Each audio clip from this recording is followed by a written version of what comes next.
Even আমি অনেক প্যারেন্টসদেরকে দেখেছি যারা তার বাচ্চাকে যদি একটু কান্না করে তাহলে হাতে কি করে একটা ফোন দিয়ে দেয়। আপনি যে এই যে 3-4 বছর 5 বছর 6 বছরের বাচ্চাটাকে যে আপনার হাতে ফোন দিচ্ছেন, সে কি করে একটা ফোন হাতে নেয়, নিয়ে এরকম কার্টুন দেখে এটার মধ্যে দেখতে থাকে, স্টল করতে থাকে। আপনি যে এই যে ছোট বাচ্চাটাকে যে একটা ফোনের প্রতি, একটা ডিভাইসের প্রতি যে আপনি অ্যাডিক্টেড করে দিচ্ছেন, তার কি হবে? সে যখন আরেকটু বড় হবে, সে যখন বুঝতে শিখবে, তখন বলবে আমাকে ফোন কিনে দাও।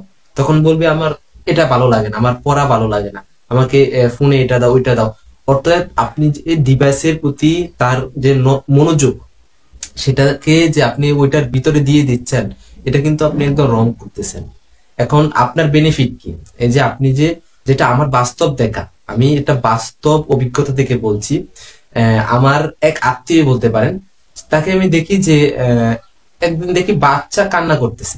তখন সে একটা স্টার জলসা নাকি একটা নাটকের মধ্যে সিরিয়াল দেখছিল। এখন দেখলো যে তার বাচ্চাটা কান্না করতেছে, সেজন্য সে দেখতে পারতেছে না। তখন সে কি করলো, ফোনটা বের করে একটা কার্টুন ধরিয়ে দিল, বাচ্চা সুন্দর দেখতেছে। হ্যাঁ, বাচ্চা দেখতে সে সেদিক দিয়ে তার কাজ চালিয়ে যাচ্ছে। সো এই যে বাচ্চাটাকে যে এরকম কার্টুনের ভিতরে আপনি ফেলে দিলেন, আপনার সাময়িকের জন্য হয়তো আপনার অসুবিধা হচ্ছে না, বাচ্চাটা কান্না করছে না, বা বাচ্চাটা ওইরকম ভাবে আপনাকে বিরক্ত করছে না, কিন্তু এটা তো তার ফিউচারে গিয়ে এটার একটা ব্যাড হ্যাবিট তৈরি হবে, একটা ব্যাড একটা প্রভাব পড়বে, সেটা কিন্তু আপনি চিন্তা করতেছেন না।